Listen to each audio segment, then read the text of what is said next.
Hey folks, I would like to go through some changes that I made in the last number of months. And I've been working on the game on and off due to circumstances and life in general. But I will try to be more consistent in the future. We'll see how it goes. So the last time I made an update, I was mainly discussing neural networks because I wanted to implement a neural network based behavior for the enemies, which turned out to be an unsuccessful attempt. And so I eventually dumped the idea and decided to instead focus on the game itself and the game design aspects of it to kind of finalize the product as much as I can so that I can get the experience of the full life cycle, development life cycle from the initial idea to the release. And yeah, so I made some changes, I made some advancements, and we will see where I'm at right now. As they say, the last 10% of the game is actually 90%. Uh, I hope it's not true, but we'll see. We'll see how it goes. So essentially, I started, let's see the changes. I started by changing up the removing all the neural network stuff, all the agent stuff. And then I had some ideas about the gameplay and the things I wanted to tweak.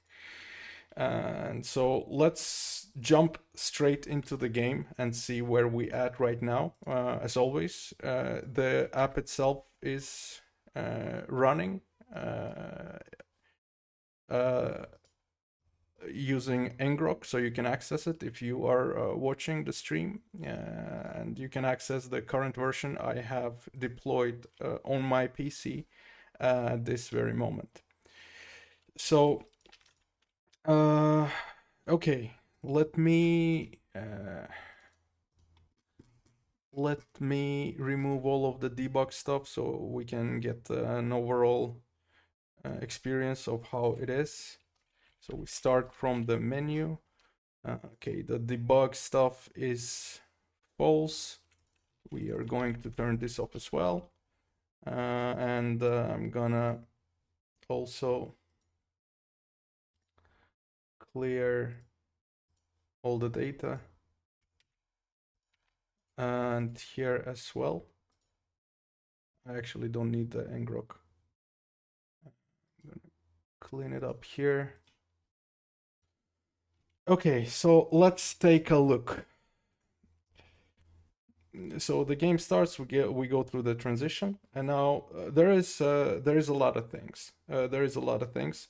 First of all, I've been working on having the shelves in the pumpkin, which kind of acts as an inventory system, because I've added different items to the game that grant various abilities to the characters, and I spawn like in the beginning. Right now I spawn with 4 characters, and these are all the items. In fact, I am going to change this up for the sake of the demonstration. Let's see where we do that. So we want to go to the stages. This,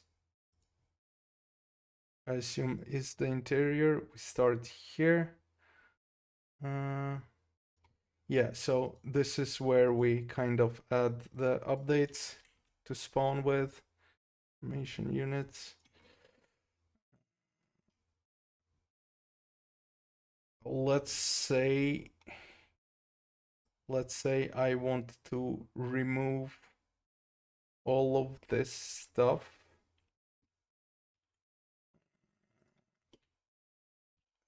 wearables want to have one. Okay, and then upgrades consumable. Maybe also upgrades wearable. So these are different types of items, and I'm going to go through those types as well.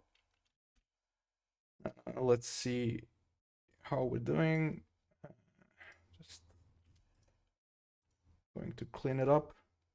I don't think it should have been saved, but just in case. Okay, so we have all these different wearable items. So we have these characters that are not wearing anything, and the health is displayed as dots on top of each character. This is how we see how much HP like each of the characters have left. And we have all of these different items. Some of the items you can wear on the character. You can wear them. Some of the items are consumables, which means that once you drop them onto your character, they will disappear, granting the effects, but the effects are permanent for this character. Whereas wearable items like hats, for example, you can put them on and eventually you will be able to take them off as well, based on your needs for the battle, for the battlefield. Now, let's see. The map has been reworked as well, because there were some, like the previous maps, if you take a look at the previous videos, they were a bit weird, because it was a bit difficult to tell where you at. It was a bit difficult to understand and read the map. And also the traveling system was kind of weird, because it was not immediately obvious how you should travel, because previously you would have to go back and then the balloon appears, right? So you pick like your target, and now I've also added this description. So basically the type of the node that we're going to, how many days it takes to get to that node, and then the difficulty. And I'm going to go through all of the systems as well. But first, let's say we are like setting a target, and then once we set the target, we can travel. Right now, we are spawned in a hostile node. So this means that we cannot travel anywhere until we defeat the enemies in this node. So I'm going to show the enemies a bit later as well. I just want to turn on unconditional map traversal for the sake of the demo, and I'm going to reload. Now, what this does is basically it allows us to just move unconditionally, whether we have cleared the area or not. Just so I can demonstrate how the map functions. So now when let's say we have cleared the current node we're at, which is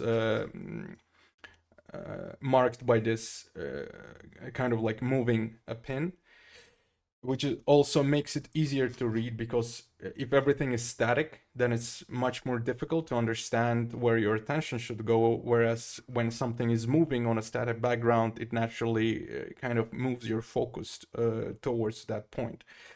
So now I have selected some random point, and we can see the path towards a hovered point is kind of highlighted, which makes it easier to understand which nodes we are going to travel through to get there. And then once we select a node, we can see the bubble appearing here. So basically this character and this character, they're the same kind of like entity, and they're connected to the same state, which kind of the idea is that this unconventional more or less mapping system, it kind of teaches you that, oh, when you want to travel somewhere, you kind of see, oh, there is a bubble with a like a rotating thingy, and then like that looks like a wheel, so maybe it's connected. And then when you press for the first time, you kind of go through the cutscene, which is turned off right now for the purposes of the demonstration, since I've turned on the debug flag. But you go through the cutscene, and then you discover the contents of the next node. So in this example, this is a bonfire, and we can see that we're at the bonfire, which means it's safe. So if we go outside, we are at our bonfire. So this is great. I can even save here, and now we can also let's see. I guess another thing. No, maybe I can show that. Maybe I can show that later. Okay, so let's say we have traveled to this bonfire, and now we want to experiment with all of this stuff, with what these things, the consumables, do. And in order to experiment, I want to go in a node that is hostile. So since we have marked this point, naturally we are going to go through this node next. Let's see if it's going to be hostile. Yes, it is not black, it's still gray, which means it's hostile.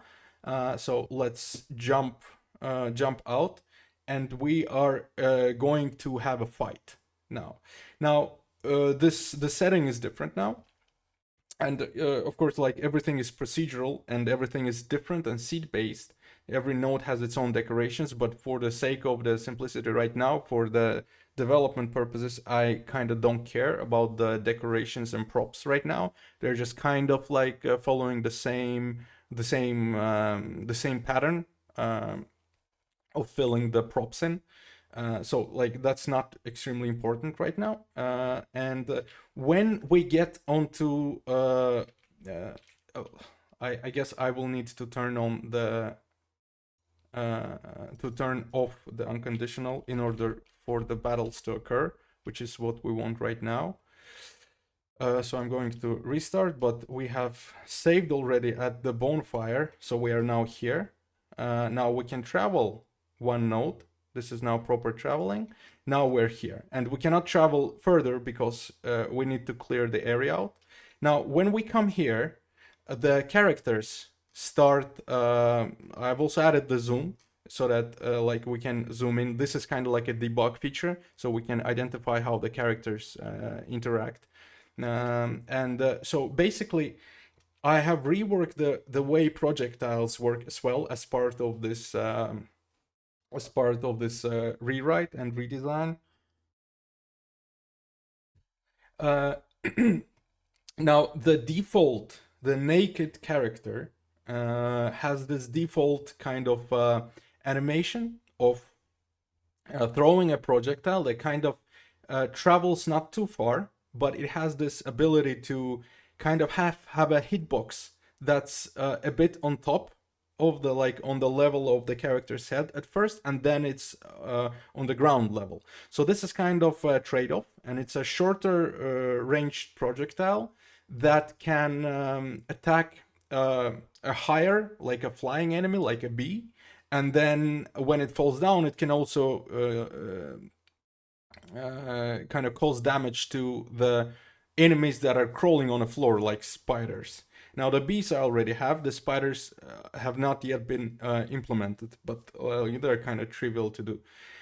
So this is kind of like a projectile that is versatile, but it's kind of like beginner level projectile because of its short range and low damage. And another thing that we can see here is that there is this, like, the focus arc, like this kind of outline that shows the focus, is also serving some other purposes. It's showing you the reload time for each of the characters, and it's like a timeline. So you kind of start, like, at the start of every loop of firing a projectile, you kind of seek through the timeline, and then you see like, you can approximate how often or how fast the projectiles will be fired. So we see when it reaches this dot in the end, this is when the projectile is being fired, which is a visual solution that I came up with in order to show how different upgrades and consumables and wearables interact with your abilities, with the abilities of each of the characters. And it's also kind of not visually intrusive, because it just shows you what you need to know, and only when you are firing the projectile. Another thing, because like there were so many, like imagine I have like 10 different characters on the screen and everyone is firing projectiles. It quickly becomes like a bullet hell, and it's very difficult to analyze what's going on the battlefield and who is firing what. So the solution for that was twofold. The first part is that I decided to add trajectories that fade over time, and the trajectories are highlighted by the character you're focusing on. So when I'm focusing on this character, I can see its projectiles highlighted, and I can see the trajectories of the projectiles that particular character is throwing. And then when I switch my focus to someone else, we can see the rendering update. So that was a nice solution. That I think it was nice. I'm of course not sure how it will work in the end, but it's part of the design process. And it's also kind of not a very trivial problem. It was not a very trivial problem to solve. I went through some iterations to arrive at this solution. And then another thing was that now that I had a lot of projectiles on the screen, it was very difficult to tell their depth. Essentially, the game itself is kind of like 2.5D. It's not in 3D, it's not in 2D. There is an assumed depth. It's just the camera is sort of not showing the perspective. So I decided to essentially do what Binding of Isaac did, and I added some shadows to each of the projectile. This is not extremely efficient for rendering in a web browser, but like it has to be done, and the performance so far seems to be fine, even when I have lots of different bullets. So that is the essential like projectile firing mechanism. And then, of course, I can move the characters around. And in debug mode, right now, I can just move them wherever I want on the battlefield. But that is, I thought it would be too much freedom for the player.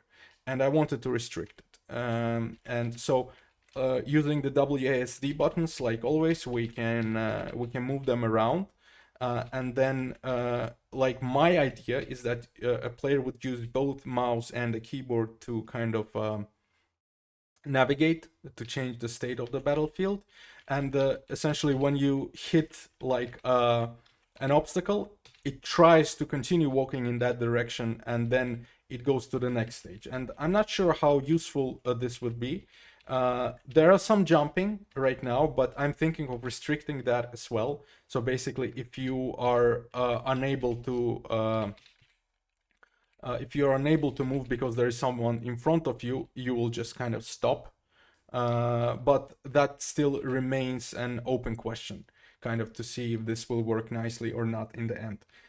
Now, you can test the way projectiles work at the start of every battle, and the battle does not start immediately. It gives you kind of like some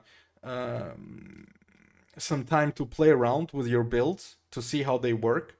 And the idea is that this main like character of the game, the one that we see in the window, has this bubble, and the bubble will feature the types of enemies or the types of puzzles you would have in this particular level.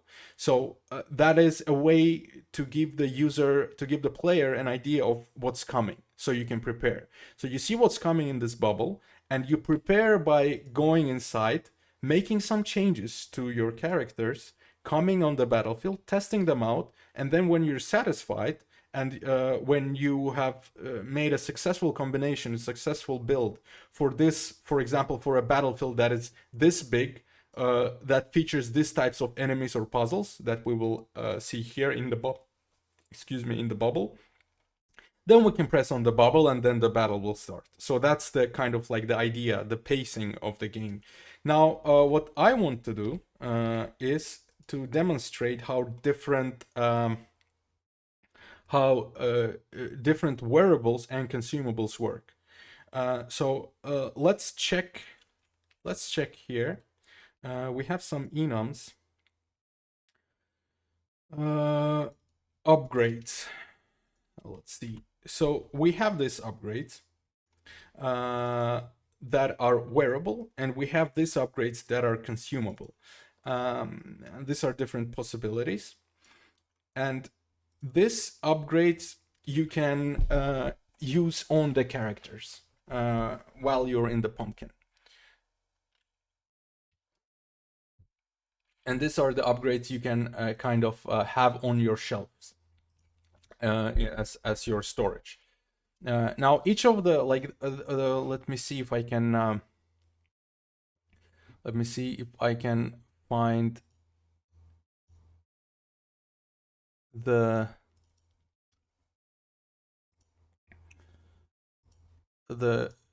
project. Props, characters, it's been wearables. So these are different types of wearables that we have, and these are different types of consumables, and also let's see, it should be inside of here, textures, props and upgrades.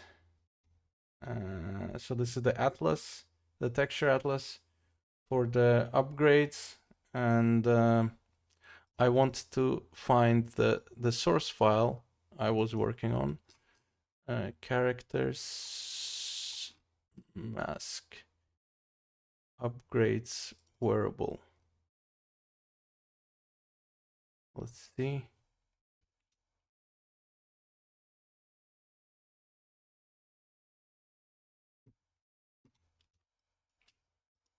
Yeah, so basically this was kind of like the initial idea. I would start sketching the different upgrades. And this is what I have right now. Now, this hat, let me probably, it's better to demonstrate in-game. One thing I will do is, let's see, we will wear this hat for this character. We'll use this hat for this character. Then we will use this hat for this character. And I don't think like all of the hats are implemented. Let me check in the code. Upgrades wearable.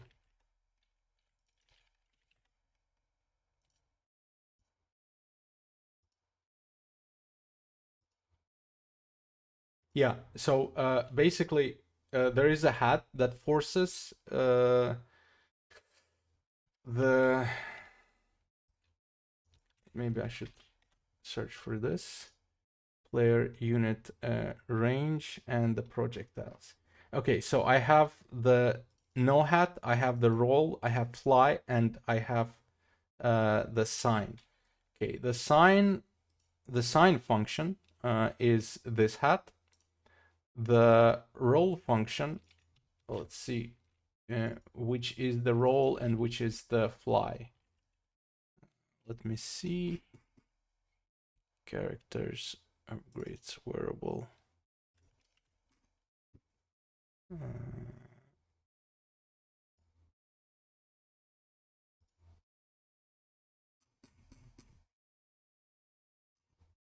We want to go to the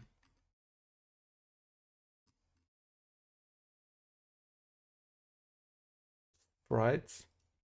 Okay, so the role is wearable number 2, and wearable number 2 is this. So this is the roll animation, and then we also have fly, which is upgrade wearable 3, which is this one. Okay. Now, if we go back to the game, do we have this one? Yes, we have this one. So this will just default to default behavior. Now here we can see that the character with the sine wave, like his hat kind of like resembles the sine wave on the edges. So his projectiles are kind of like the buffed version of the initial, like the default projectile, which is this. And the hat's trajectory, the hat's function is not implemented for this particular hat. So this is kind of like, or maybe it's just a bit slightly longer range. I don't remember right now, but that's not important. So this kind of hits enemies in the air and on the ground. This kind of hits on the ground. This, but also like a bit in the air, like the first part of the first part of the trajectory kind of has a hitbox in the air. And then this just has a hitbox on the ground. So this is very useful against mostly spiders.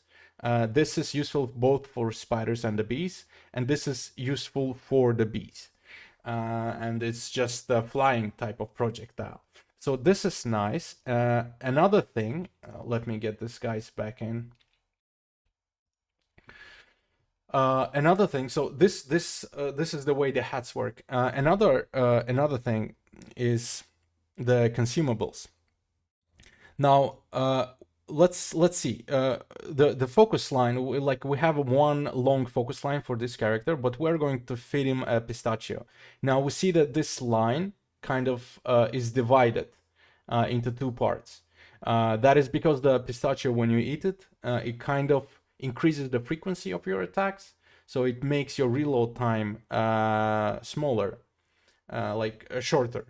And we can see that now this guy fires 2 projectiles during the time that this guy fires 1 projectile. So it's at an increased rate, it's a double rate. And then if we make, let's see, let me clean this up so that we can make some more tests.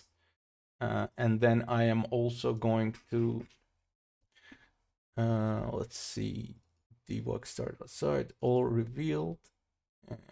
Maybe I am going to remove saves, and I am going to make all revealed. And also I want to just use the consumables so we can demonstrate and see how this works. Okay, so we're going to spawn somewhere. This is then the entirety of the map. I also kind of changed the map a bit, and I'm going to go through that as well. But first, let's focus on the consumables. So we have 1 pistachio. We are going to feed this guy 1 pistachio. So now this is 2 times faster than this. Now we're going to take this guy and feed like 3-4 pistachios. How many pistachios do we have? Like, I think this might be enough. Let's just feed this guy some more. This is now 1, 2, 3, 4, 5, 6, 7, 8. So this is perfect. Now, just by looking, by focusing on the character, we can see how fast the character shoots the projectiles. Now, if we go to the battlefield, we can kind of see the relative speeds, the relative reload times.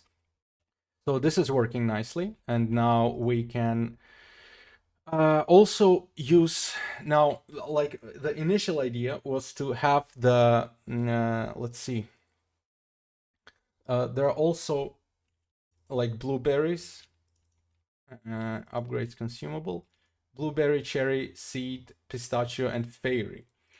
So let's see what they all do. So the cherry and blueberry are mapped to the same function. and this thing increases the amount. And I think it was a wrong design idea.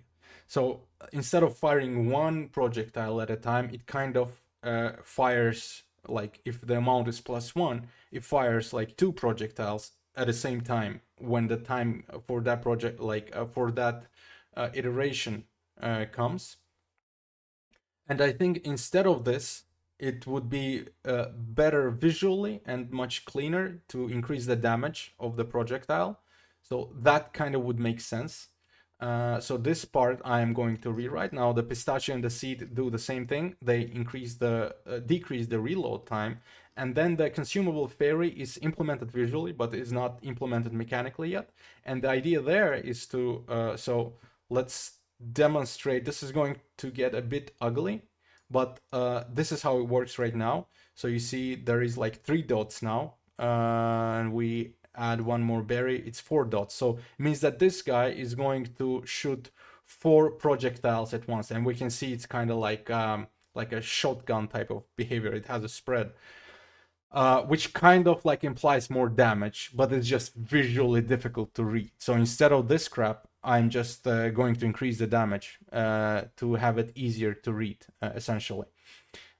So that's the berries, and the idea here is also like some of the berries would increase, some of the berries would decrease the value.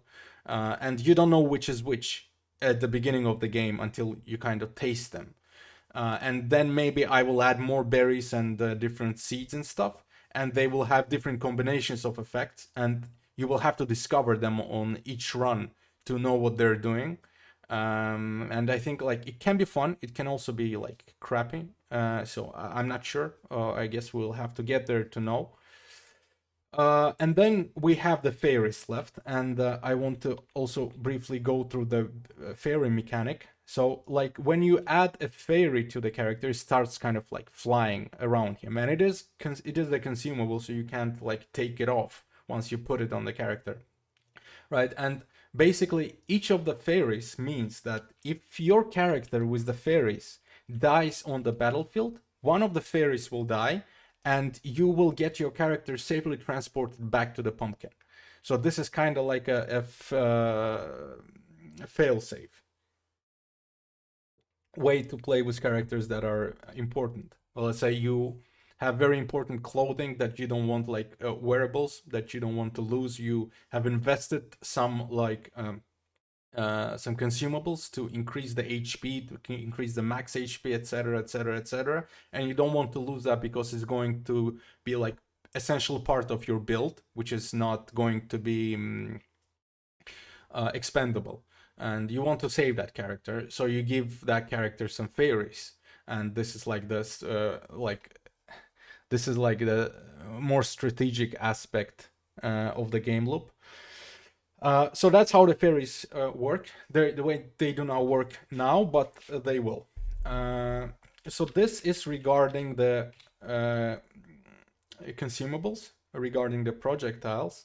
And then there are some other ideas. Like if we go back here, let's see, upgrades. Yeah, so for example, there is this miner's hat that there is this what's it called? Yeah, there is this mask. So the mask essentially will make your character will turn the character into a healer, which will replenish the HP of another character. So all the projectiles that are being fired by that character will have negative damage. So this is kind of like a projectile damage transformation element. So the you can get like a sine wave projectile and also wear a mask, and this is where it's kind of like important because the you cannot have two hats at the same time on the character, so it works nicely with the categories, but you can have like almost any hat you want, and then you can have a mask. For example, this is a miner's mask, and it's a hat, and it also works as a mask. So this means like if you have the miner's mask, you cannot make it a healer because it does not make any logical sense. Because if your character is a miner, it means from the gameplay perspective that it will just stand in one place and generate seeds for you, which is the in-game currency. And I can demonstrate how that works. The mask itself, the behavior is not implemented, but I can show how the categories resolve each other.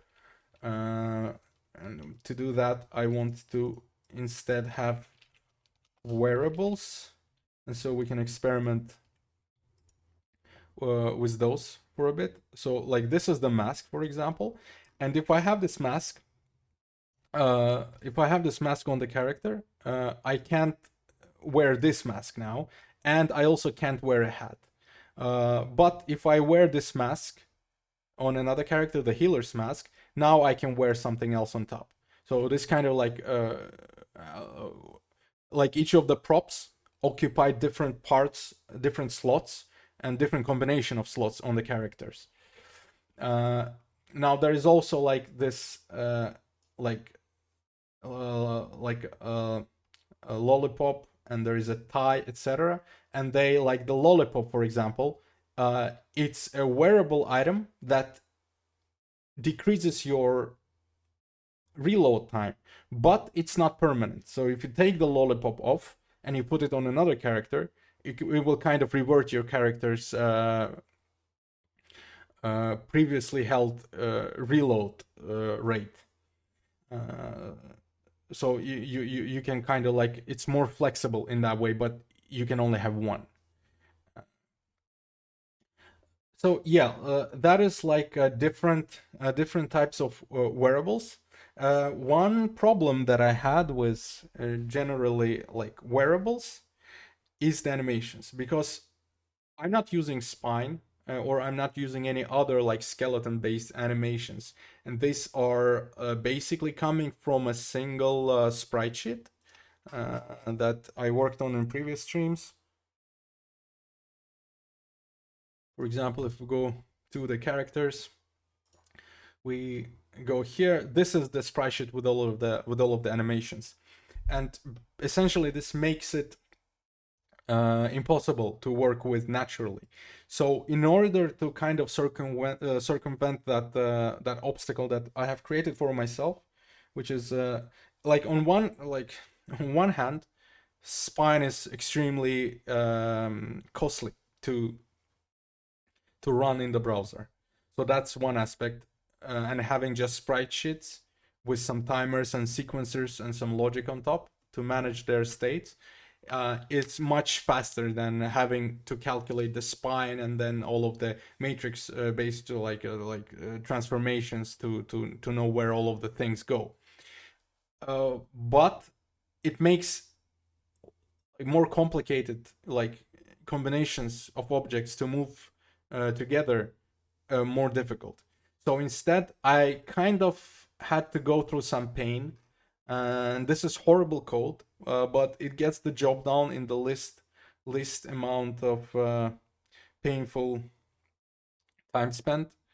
And if I go to the units and then I go to this guy, so there is a bunch of code in here that is just horrible. Like it is just nasty, because now I have to have all of this sequencers. There is some magic variables, because I just got so tired of coming up with names that make sense. So this is a mask attack animation, and it kind of like acts as a ad hoc spine animation, like ad hoc placement. I'm just essentially using equations to approximate whatever the hell I animated manually in the sprite sheets. So this is not very nice to look at. This is extremely painful to deal with. But the upside is I'm not planning to have any more like characters. It's just one main character, and like essentially I just did it one time, and I'm going to use it until the end of the development cycle.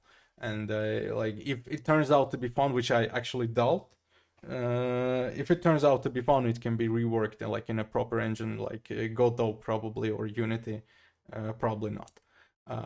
But yeah, so like that was a problem I had to go through. Luckily, I found a solution for it, so it kind of feels nice to have this working. Another problem was, of course, that PixiJS animation system is shit, and syncing complex like timers and making sure that this timer actually aligns to the animation speed of the character sprite sheet, and that I can configure it properly. I can control it so that when the reload speed is faster, it moves faster as well in certain parts of the animation. That was hell as well. And I basically had to do a lot of different like not nice equations to go through this. So it's yeah, it's a bit nasty. It looks horrible when you look at the code, but it gets the job done. And I managed to kind of like marry this pixie animations to my like animation system, and then all of the reload times and stuff.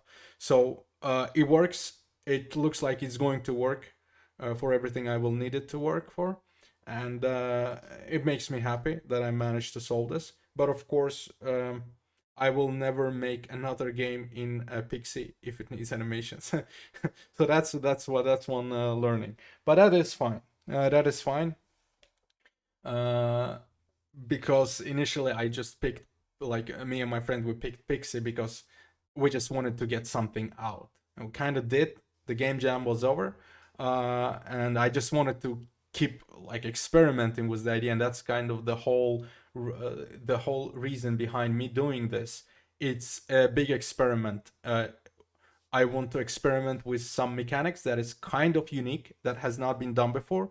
I want to tackle game design problems. I do not want to fight with the engine. I want to be easily kind of code everything myself, all of the systems, so that I have complete control over everything, uh, like to an extent, and just play with different game design ideas. And that is kind of the like one of the points. But okay, so we have this stuff figured out. We have different projectiles, different projectile types. We have our movement system on the battlefield. Now we can start a simple battle, and then the camera moves in, and we have our enemies approaching. This is a test, kind of like a test. And we can see that, so it's not very difficult. We're extremely overpowered and the enemies are underpowered. But we can see that there was like a set of circles in the bottom. And that's one of the ideas that I had, because I realized that I don't really want to. So let's go somewhere. I don't really want to have unlimited movement. It seems kind of like too easy. So for that purpose, every time you move, you kind of eat up your mana, and you have to wait until at least one of the circles fills in. When it fills in, it means you can move now. So it kind of prevents you from spamming like the keys just to get to a place you want to be at. So it kind of forces you into recognizing the pattern the enemy comes in, and the patterns will be bound to the seed and to the level. So every new run, each of the levels in every new run will have its own seed, and will have the patterns of enemies form based on that seed. So if you want to come and replay like a previously played level, you can expect to be familiar with what's going to happen, so you can prepare for it better. Maybe you can like learn the pattern a bit. Yeah, you can reiterate, basically like a basic Souls like, essentially. The only catch is that when you start a new game, the patterns will now change based on new seeds. So that's that. Uh, Now there is let's see. I've also implemented a boss. Now, a boss is a big spider, and again, the animation will look a bit mechanical because it's pixie and I don't have spine. I do not have like vertex-based transformation. It's just sprites that are moving around. So let us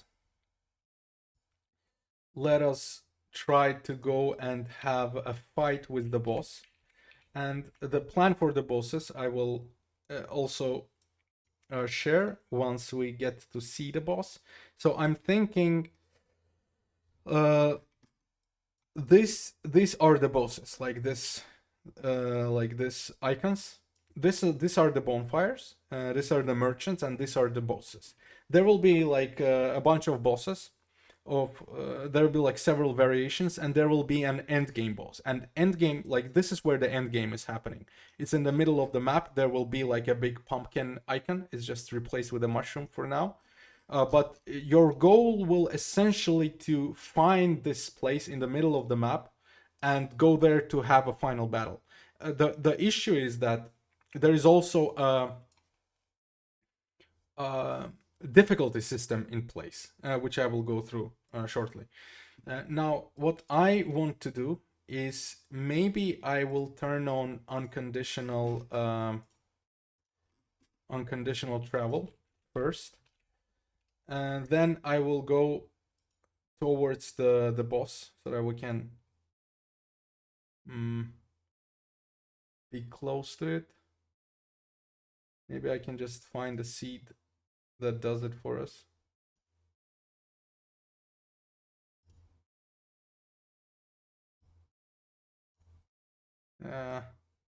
Okay, I'm gonna go another route. I'm just going to force the grasslands level to become the boss level, and that's how we're going to play around with it.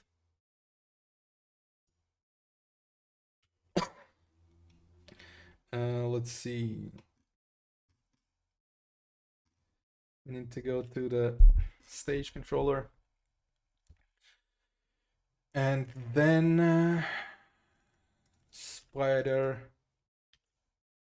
I am just going to do this just to have the spider level, so wherever we hit, we end up at a spider boss. So now let's maybe like put some hats on these guys, just so we kind of like don't die too fast. And the boss is extremely underpowered at the moment. There are no consumables. And maybe this one to increase the fire rate. Now, this is the boss level. I removed all of the decorations, but there will be an icon of the like boss spider here, and we can start the battle. The boss fight consists of several waves, several different attacks. It first it attacks in different patterns, and then it kind of loops. Right now for this boss, there are two basic patterns, and let's see how it works. So this is the boss that is coming now, and it kind of like selects the columns, and right now those columns just get some damage. But the idea is that there will be bees that are flying over, or rather spiders that are coming from top of the screen and drop bombs from the top, and they're dropping them on this like kind of marked tiles. And so you're that's the first part, and then after this ends, like this pattern ends, the second pattern, the boss will just bring some spiders. So this kind of like top down attacks, they will stop for some time. There will be a wave of spiders that come at you, and then when you defeat the wave of spiders, the top down attack, the bomb attacks will continue, and it kind of goes on until either you die, either the spiders reach the pumpkin, or you have no characters left on the battlefield, or the spider dies. Now, this spider right now had a very low HP, for testing purposes. And we can go back, checks, it was selected. Maybe we can go here. It will be another boss fight. We can try it again. So yeah, if we stand here, obviously we can see that the health kind of drops, and then you can die if your health is at 0. And then since we hit them so many times, we're a bit overpowered, and he's underpowered, we kind of win. And so we clear this level. And the idea is that the boss levels, they, upon like the bosses, upon dying, will grant you an item. It might be a consumable or it might be a wearable item. And they grant you the item and it appears on your shelf. And another thing is that you can also like just move them around however you want on the shelves to kind of plan or make it a bit more organized. I think it's a nice feature. It's kind of cozy to look at, and also like they're shifted with the perspective. And this is like I have implemented it procedurally as well. So there is basically a Bezier function that describes this curve, and then based on some value that I've set, like I want like 10 items on the bottom shelves and like 6 items on the top shelf, it resamples the Bezier curve and then evenly spreads the points, and then the points themselves. So this is the same system that is responsible for managing the battlefield. So it's kind of like the same idea. It's just they're on different layers. That you can't put this type of item here, and you can't put this type of character here on the shelf. So the nice thing about using the same concept, the concept of the arena, is that I didn't need to code it, and it comes free with the serialization. And serialization is of course important as well, because whenever I load the game, I want to load the exact state I left it in. And all of this stuff is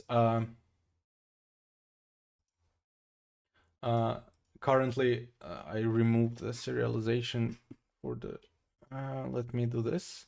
Debug no saves false. And now we can save. We go somewhere. Oh, it's already there. Okay, so this is our save file, and we have all of the all of the metadata listed here, all of the stuff that we have discovered, all the explored, non-explored map parts, and then we have all the general upgrades for all the that apply for the entirety of the game, like permanent updates, which I haven't implemented yet. But they're kind of like ready to be implemented in code. There's some abstractions already in place.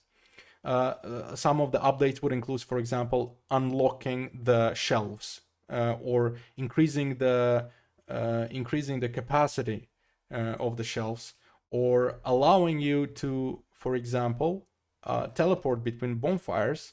Like for example, if you are here at the moment, and like if you let's say you're at this bonfire, and then you put your target here. If you have the necessary update, instead of going through all these unexplored nodes, it will immediately teleport you to the next bonfire that you have previously explored. So there is some room for creativity with permanent upgrades. I think it's a nice feature to have. And then like you have your money, you have your max mana, the AP action points that we saw in the battle previously, the amount of moves we can make in a certain given like period of time. And then for each of the stages, we haven't visited any of the stages yet, but let's see if it's actually not going to save right now, because we need to turn on the save. So let's do it the correct way. False, false, all revealed false. We are going to clean up everything. Where Where is this? Clear site data. So this is a new game. Let us, my God, everything is spider boss level. I need to revert that as well. Grasslands. Okay. I'm going to clear it again.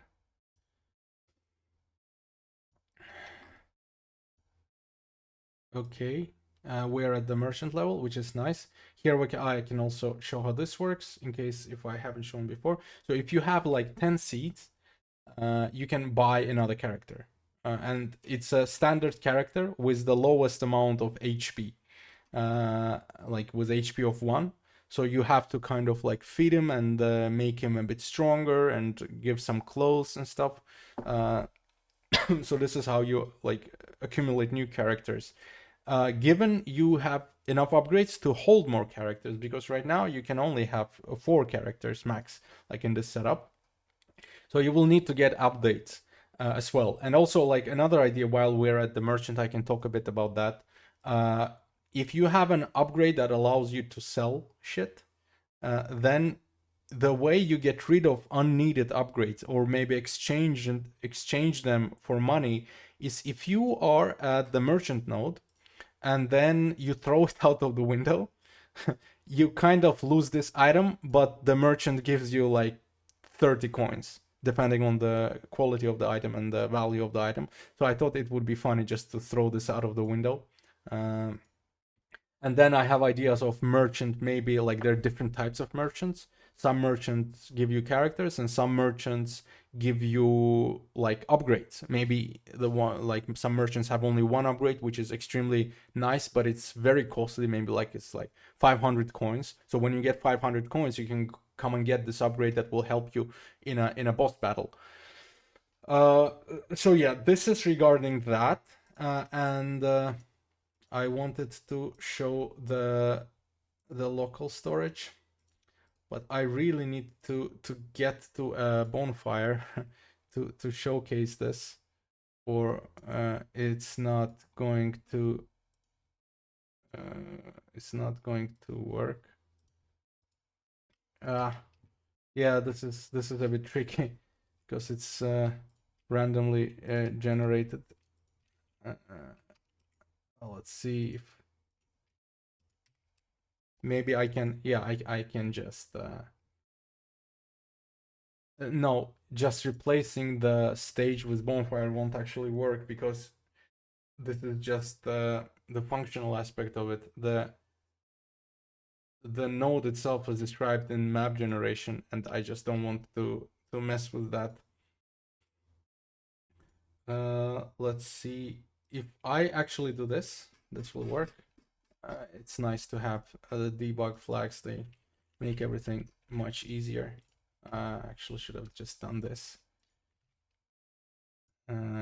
If I go check the map, I just walk. Oh, here's the bonfire.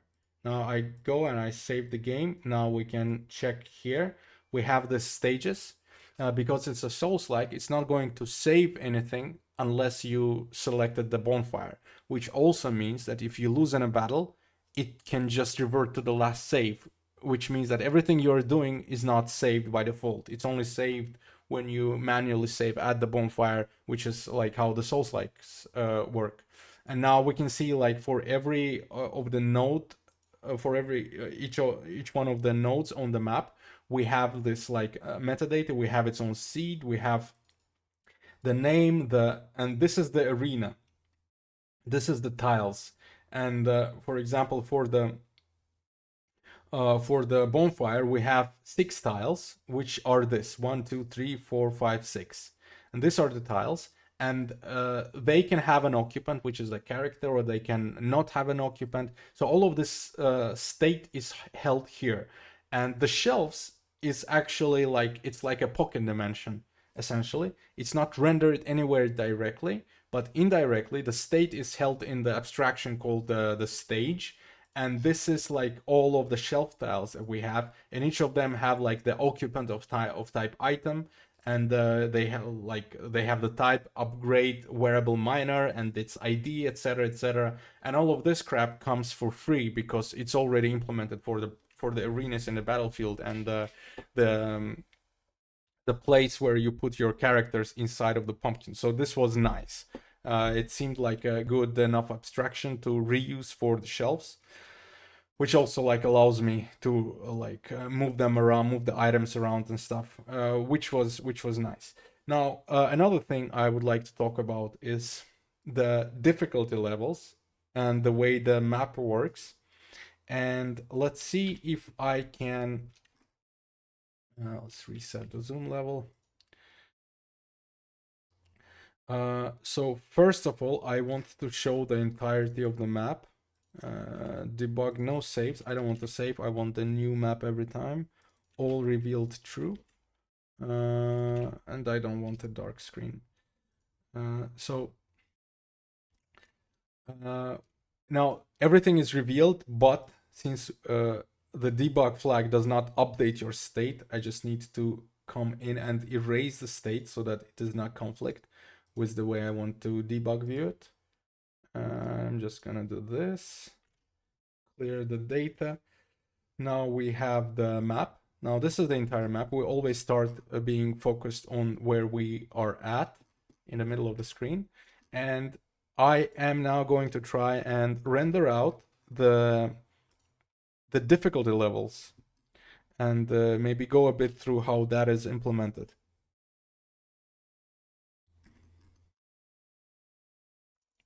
So here's the map. Let's see if I can remember. For each.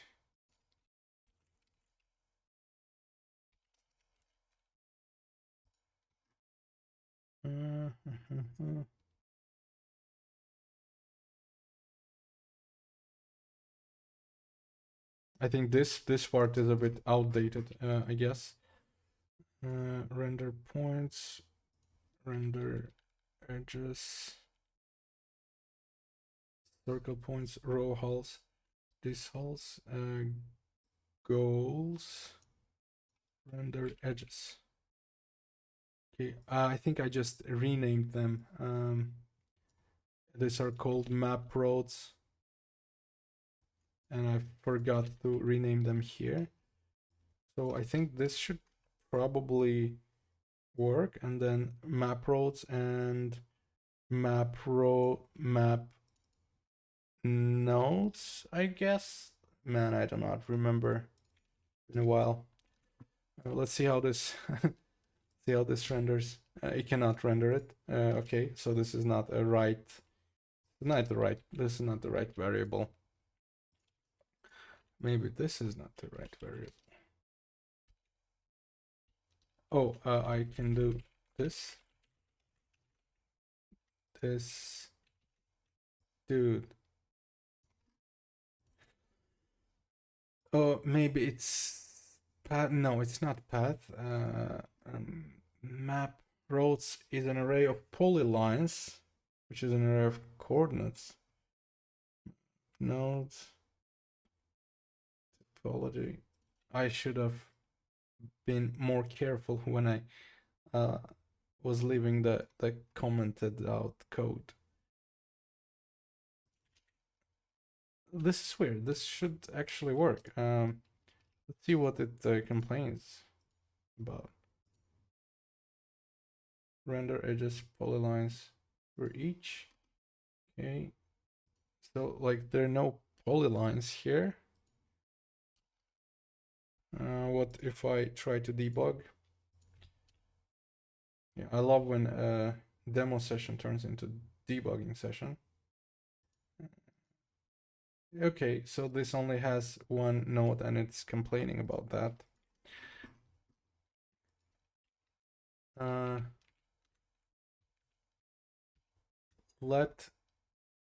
Oh, I think I can just, this is node data.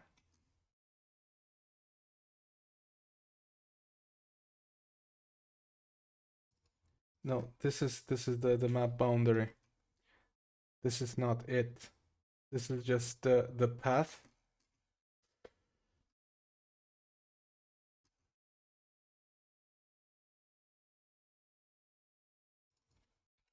Huh. What if I put this thing here? Let's see. Okay. Yeah, exactly. Exactly.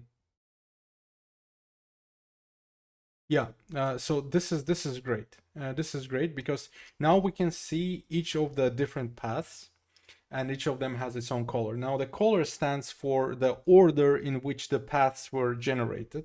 There is a mesh in the background, and we kind of select different points of the edges of the mesh, and we connect them through the A star algorithm. And I can also show the mesh itself. Areas, row holes, clusters. I think it's this. Dude, I cannot deal with this crap. Is it map edges? No.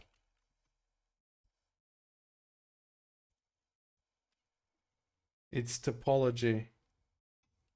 I think topology.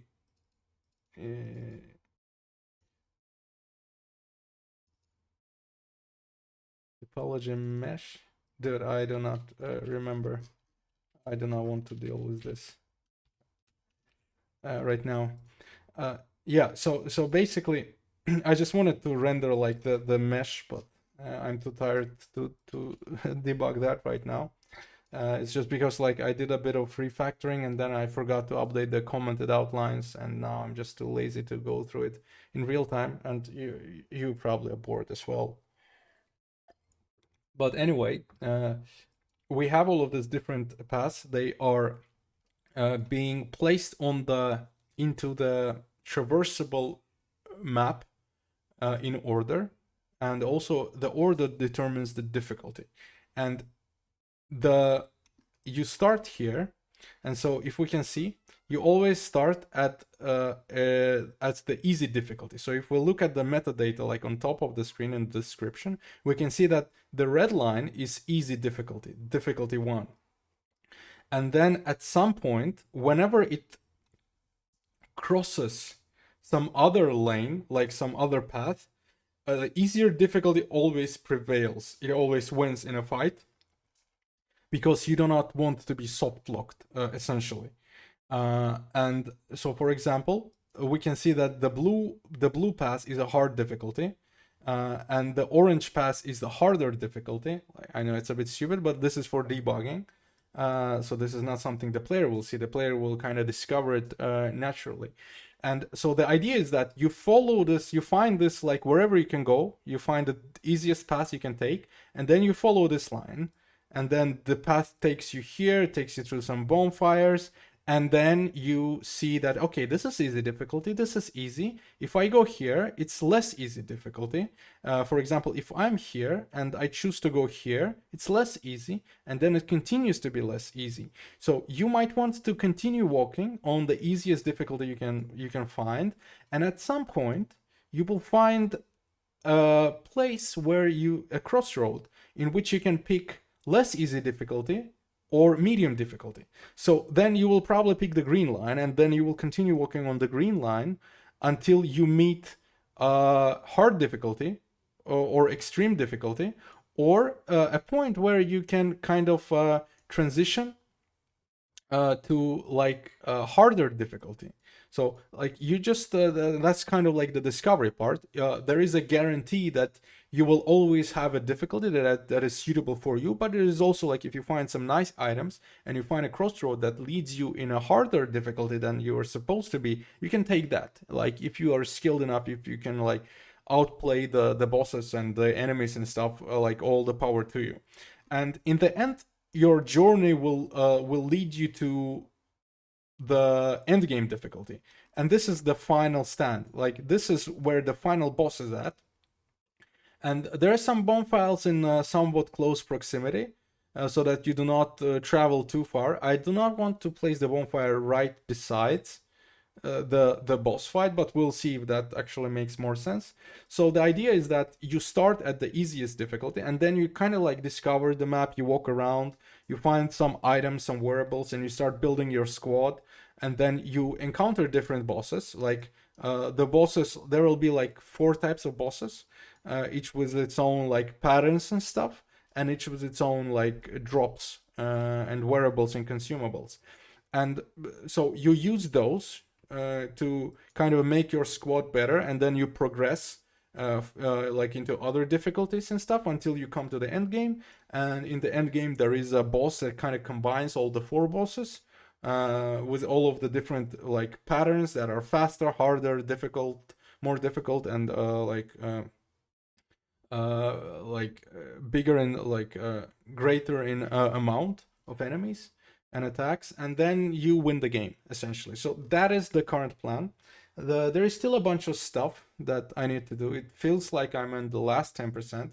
Like I need to implement the spider enemies. I need to implement like kind of reshuffle the different bosses and play around. And I need to implement the upgrades that are left, which is not very extremely difficult. Like it's actually very easy. Just needs some experimentation, and the artistic the artistic search is kind of like the difficult aspect.